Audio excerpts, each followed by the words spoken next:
Friends, நம்ம இன்றைக்கி egg stuffed chapati தான் பண்ண போகிறோம். அதுக்கு ஃபஸ்ட்டு நம்ம முட்டை மசாலா ரெடி பண்ணிக்கலாம். அதுக்கு ஒரு கடாயில் எண்ணெய் ஊற்றி சூடு ஏறினதும் வெங்காயம் பச்சை மிளகா போட்டு நல்லா வதக்கிக்கலாம்.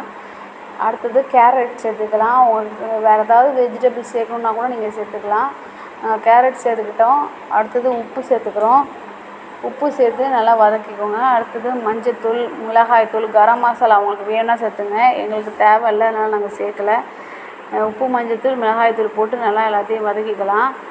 இப்போ இதை காய் பாதி அளவுக்கு நல்லா வெந்ததுக்கப்புறம் நம்ம முட்டை சேர்த்துக்கலாம். நம்ம 4 முட்டை இப்போ உடச்சி சேர்த்துக்கிறோம். இதை நல்லா கிளறி விடுங்க, இல்லைன்னா கருகிடும் அந்த முட்டை வந்துட்டு. நல்லா கிளறி விட்டால் நல்லா இது மாதிரி வந்துடும், முட்டை பொரியல் செய்கிற மாதிரி வந்துடும்.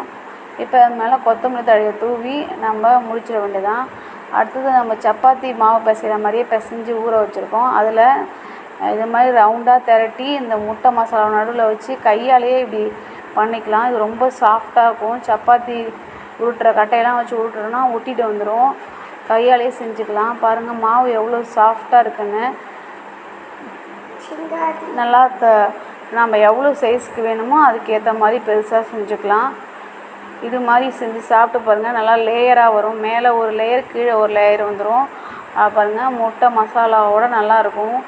பாருங்கள் எவ்வளோ சாஃப்டாக வருதுன்னு பாருங்கள். கையால் அழுத்தும் போதே அவ்வளோ சாஃப்டாக அது பாட்டுக்கே வந்துடும். இது மாதிரி நம்ம ரவுண்டாக நல்லா உருட்டிட்டு திரட்டிட்டு நம்ம கையாலேயே திங்கிட்டு நம்ம சப்பாத்தி கல்லில் போட்டு எடுக்க வேண்டியது தான். நல்லா 2 பக்கமும் பரட்டி போட்டு எண்ணெயை விட்டு நல்லா கொஞ்சம் பொறுமையாக குக் பண்ணிக்கணும். சப்பாத்தி மாதிரி இது உடனே வேகாது. ஏன்னா நம்ம உள்ள மசாலா வச்சுருக்கோம். கொஞ்சம் வேகிறதுக்கு லேட் ஆகும். அதனால் கொஞ்சம் பொறுமையாக, கொஞ்சம் நேரம் எடுத்து தான் பொறுமையாக செஞ்சுக்கணும். வேகமாக ஃபுல் ஃப்ளேமில் வச்சிங்கன்னா சீக்கிரமாக வேகாது. ஆனால் சீக்கிரமாக கலர் சேஞ்ச் ஆகிடும், ஒரு மாதிரி இருக்கும். பொறுமையாக மீடியம் ஃப்ளேமில் வச்சு மாற்றி பரட்டி போட்டு சுட்டு எடுத்துக்கோங்க.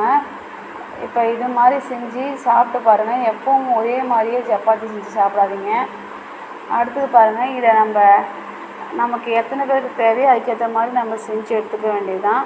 பாருங்கள், இப்போ அந்த சப்பாத்தியை எப்படி பிச்சோன்னா எப்படி வருதுன்னு பாருங்கள். உள்ளே அந்த மசாலாலாம் நல்லா எப்படி இருக்குது பாருங்கள்.